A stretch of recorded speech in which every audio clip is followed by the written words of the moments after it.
Namaskar, hello and a very warm welcome to CIET NCERT's live phone-in interactive program. This is an English class and we are going to study communication skills. Now, what exactly are communication skills and are there any types of communication skills? There are a lot of questions attached to it. I am Tanvi Khurana and you're watching us on eVidya channel number 6. All the students who are studying in class 6 can watch this program and raise your doubts if you have any. So if you want to call us, the number is 8800440559.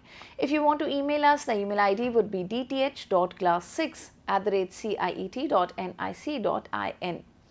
इस वक्त आप हमें देख रहे हैं हमारे YouTube channels पर भी, जो कि हैं NCERT Official and also NCERT PMeVIDYA channel number 6.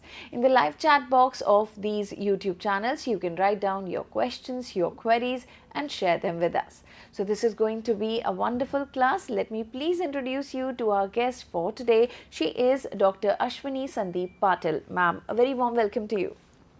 Thank you. Thank you. Ma'am is an assistant professor from the Department of Education and Languages, NCERT, New Delhi.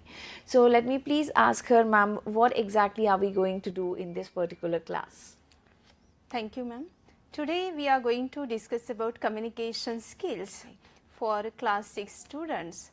And during the session we will talk about what is actually meant by communication, and we will also focus on the origin of this word communication, from where it arrived. Then we will also focus on how much important communication skills are, and we will also talk about different strategies to enhance communication skills. We will also discuss process of communication skills, and we will talk about barriers to communication. So 6-7 points related to communication skills we will cover today.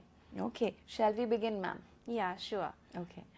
So I can see that you have prepared a presentation. Yes.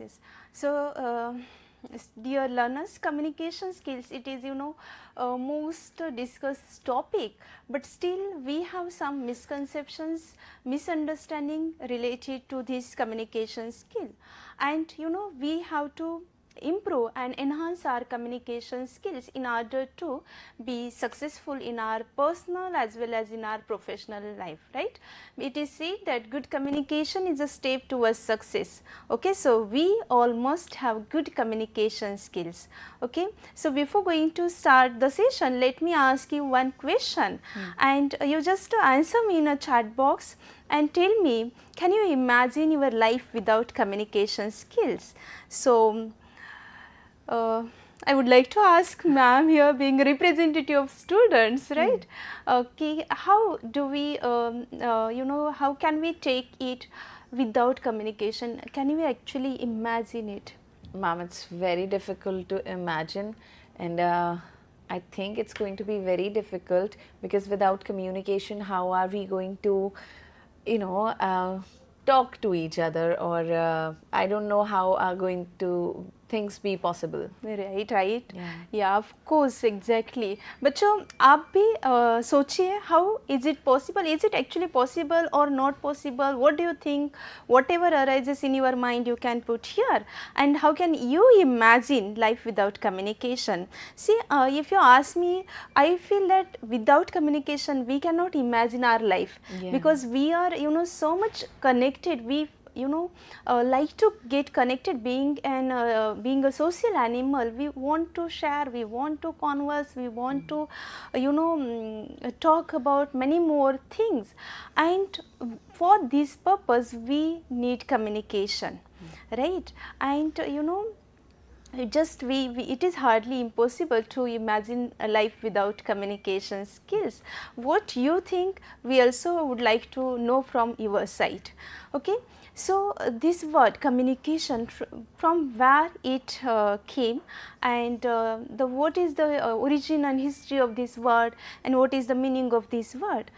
The English word communication is derived from the Latin word communicare, which means to impart or to transmit or to participate.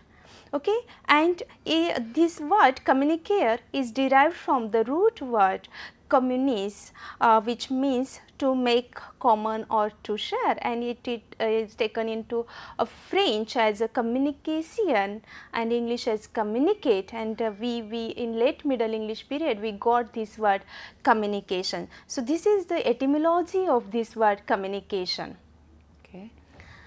So, you know, whatever you do, if either you are sharing something or discussing, if you are sending mail or replying to an email, or if you are picking up a mobile phone or any phone call or making phone call, or if you are giving a presentation, greeting your neighbor or raising questions, or if you are reflecting on any topic, if you are negotiating or sharing your feelings, gossiping, arguing, if you are doing any one of these things, then you are communicating. This is very simple, and you know, since our birth we try to communicate for one purpose or another. Okay, so you know, newly born baby also tries to communicate something, and there is a wonderful communication between that baby and mother, Yeah. right now. So, we cannot say that I learnt and I started communicating in a 5th class, in 6th class or in 7th class.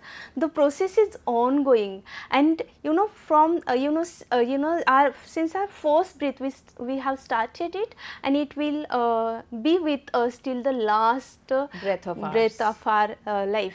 So, it's really wonderful and essential thing in our life. So, I hope you got what is actually meant by communication. Yeah. We are going to again how we can define it in words, how can we put this concept into words, and how can we make it easy and simple. So, communication is the activity or process of sharing or exchanging ideas, feelings, information or experiences between two or more than two persons.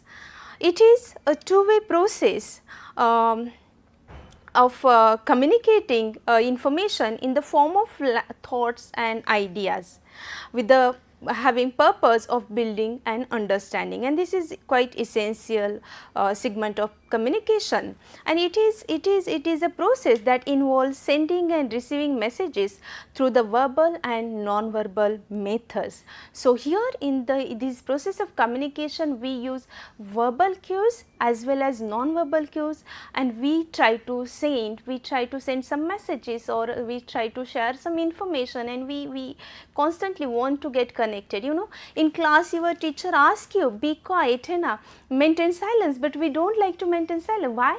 There is an instant urge, natural urge that we want to communicate, we want to share something, and this goes on and on. This is continuous process. Right. Ma'am, when you said verbal and non-verbal cues, would you like to tell us what these are and how are these two different from each other? Exactly.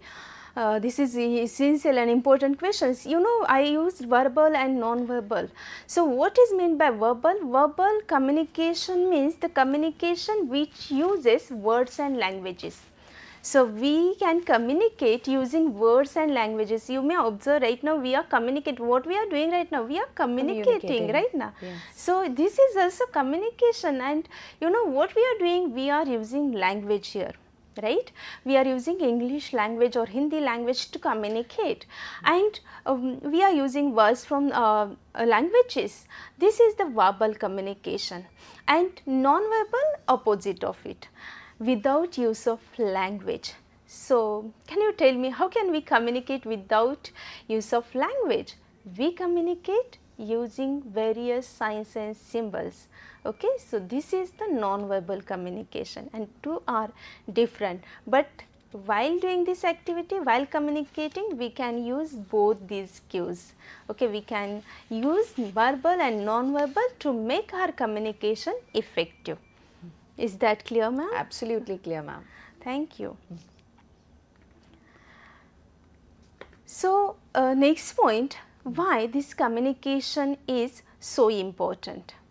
So, as I told you, communication is essence of our life. We cannot just imagine our life without communication. Just we discussed about it in a very outset. In our daily life, communication helps us to build relationships by allowing us to share our experiences and needs and help us connect to others. And therefore, it is taken as the essence of life, allowing us to express our feelings, pass on information and share our thoughts. And we need it to build relationships, to share our experiences and to establish connection between each others, right now. And therefore, we need communication. It is taken as fourth basic need of human being. After food, shelter and water, what is the fourth need of human beings? It is taken as communication is the fourth basic need of communication. Therefore, it is highly important to acquire this skill and to be effective in our communication skills. Moving forward, can we show the video? Would you like to, ma'am, click on the link? Here I think, if we can share it. Okay, so it is communication, it is going to tell us that how and how much important communication skills are in our day life. And if you fail to communicate in a proper way, what would happen in our this daily life. Okay, so coming to the next point, types of communication. There are two types of communication, verbal communication and non-verbal communication. We actually talked about it. Verbal means what and non-verbal means what. So basically this concept of communication we can divide in two categories, verbal and non-verbal communication. And verbal again we can divide in two types, oral communication and written communication. Okay. Oral communication, it is less formal and highly flexible and it is time saving very well, and we love to communicate orally because it is easy to share our messages, share our feelings, but it is not that much useful for future and legal references unless and until it is recorded. Okay, and written, opposite of it, it is a formal, rigid and less flexible. It takes takes time and even consumes money. It is expensive and it is highly useful for future and legal references, and that's why written communication has got importance in our daily life and in our professional life as well. Second type of communication, non-verbal communication, we can divide non-verbal into four categories as body language, para-language, time and space language and sign language. Okay, so body language here, through body movements we share some messages, and it is an effective way of communication as there is no use of language, but by using body language we can convey so many messages, around almost more than 70,000 messages we can pass by through these non-verbal cues. So not just with body language but overall whole non-verbal communication. That's why it plays a very significant role in the process of communication. So are you saying that we can actually communicate effectively without using language? Exactly. Okay. We can communicate without using language also. Okay. And we can communicate, not just communicate, we can communicate effectively, right, without using language. So this is the characteristic of non-verbal communication, and non-verbal is unstructured and it is spontaneous, right, and therefore maybe we don't believe on verbal, but people believe on non-verbal, right, because that is a spontaneous, unstructured, and that is taken as a real one. So by observing your body language, people can generate whether you are telling them a real thing, truth, or you are lying, right now. So that's the importance of non-verbal communication. We have paralanguage as well. Para means like or similar language. Here we have vocalics, means para language refers to any verbal communication that does not involve words or any method we can use to convey meaning aside from speaking. So, paralinguistics is that is the systematic study of how speaker verbalize. So, it our tone of speaking, our pronunciation, our taking pauses, word stress, and keeping silence. Silence also communicates something, Yes. right now. So, by observing sound, by observing speed of speaking or that voice quality, pronunciation, we can observe certain things. That is the tone. Exactly, tone also matters most, Right. right now. So, all these things occur in this second category, that is the paralanguage. Okay. Third one is time and space language. So, this is also important one. By observing speakers, speed of speaking, we can generate some messages. If the speaker is speaking in a high speed, we can say that either the speaker is in hurry or speaker is not that much confident. So, two messages we can generate by observing high speed. Similarly, by observing low speed, then we can take that speaker is not interested to tell you the things or details. He is not interested to talk to you, that is why he is speaking very slowly. And another thing, that the speaker maybe he or she does not have enough knowledge, then the speed is the low speed. So, these messages also we can collect, and like the time language, timing of the speaking, that is also important. When do you say, at what time you ask for something, that time matters most. And space. Space means maintaining space between people while speaking, while communicating. And when you meet your teacher, you maintain a proper space. That space communicates something. That space tells us that there is a teacher-student relationship between you. If whenever you communicate with your friend, the space decreases. That tells us, there is certain kind of relationship between speaker and receiver. So, we can observe four types of relations by observing space. Private relation, personal relation, social relation, and public relation. Okay, these four types of relations we can observe by observing space between the speakers. And the last one, that is the sign language. Sign language we can divide in two categories, visual signs and oral signs. Visual signs means whenever I see something and I generate message. So, best example is traffic lights. Whenever you see red color, you realize that you need to stop.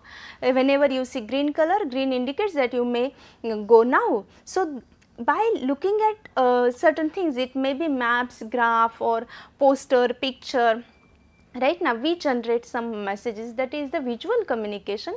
Oral communication, whenever we hear something, A-U-R-A-L, oral is different from oral.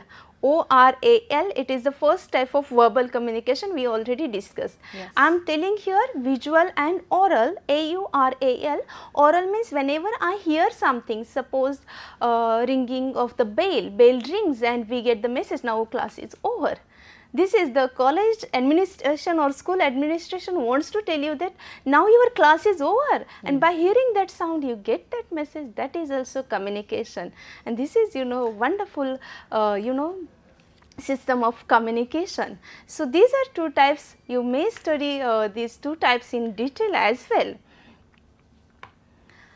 So, when we are talking about communication, ma'am, if someone's communication skills aren't too good, let's say, then are there any methods or strategies or tips you can give how to improve the communication skills? Yeah, exactly. We are going to talk about strategies of enhancing our communication skills. Okay. But before going to do that, I would like to show you the process of communication. Okay. We must be aware of the process. It follows certain process, and through this process we complete the communication. So, in just short term, I try to explain the process of communication. Initially, I told you it is a two-way process. Yes. So, say here is a sender and here is a receiver. So, there is a communication between sender and receiver, and it is goes from sender to receiver, and similarly it comes back to the sender. That is why this is the two-way process. Okay. So, sender, whenever sender wants to convey something, he generates idea.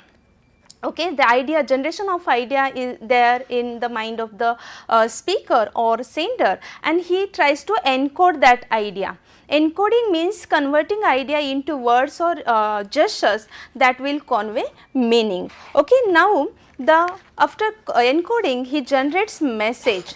Okay, and that to deliver that message, that sender or he will try to find out the channel. Okay, channels, there are so many channels of communication. Your mobile phone is also channel of communication, email is there, letter writing is there. Then channel sends the message to the receiver, it reaches to the receiver.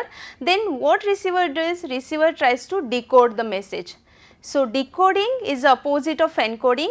Okay, and then after decoding, receiver gets idea, means what actually speaker wants to convey us, that comes to receiver, and same process happens here. So, see, this is the first way, sender to receiver. Now receiver becomes sender. Now receiver listens something and he generated idea and he wants to convey that. So, same process again follows here. Receiver generates idea, then he encodes it, then that message is get formed, then he tries to search for the channel, and through the proper channel he sends that message, and that again then what receiver does, that receiver decodes, and the idea is gets generated in the mind of the speaker, and this is the wonderful process of communication. It's definitely a wonderful process, and we don't have much time left. So, we have understood the process of communication, and there's non-verbal, there's verbal kind of communication, and we have also understood that we can actually communicate effectively without using language. Ma'am, thank you so much for being a part of this program. It was wonderful talking to you. Thank you. Thank you so much. Thank you to all the students for being a part of this program. I really think that you enjoyed this entire English class where we studied communication skills. So I hope that your communication skills are going to be enhanced for sure. And coming up next is another program of ours जिसमें आप पढ़ने वाले हैं अध्याय number 4 मानचित्र। कक्षा 6 के सभी छात्र पढ़ सकते हैं हमारे साथ eVidya चैनल नंबर 6 पर। सामाजिक विज्ञान का ये कार्यक्रम आप ज़रूर देखिएगा, कहीं मत जाइएगा। कोई सवाल हो तो हम तक ज़रूर पहुंचाइएगा। मैं हूं तन्वी खुराना, आप सभी से मांगूंगी इजाज़त। Thank you so much. Have a great day ahead. नमस्कार।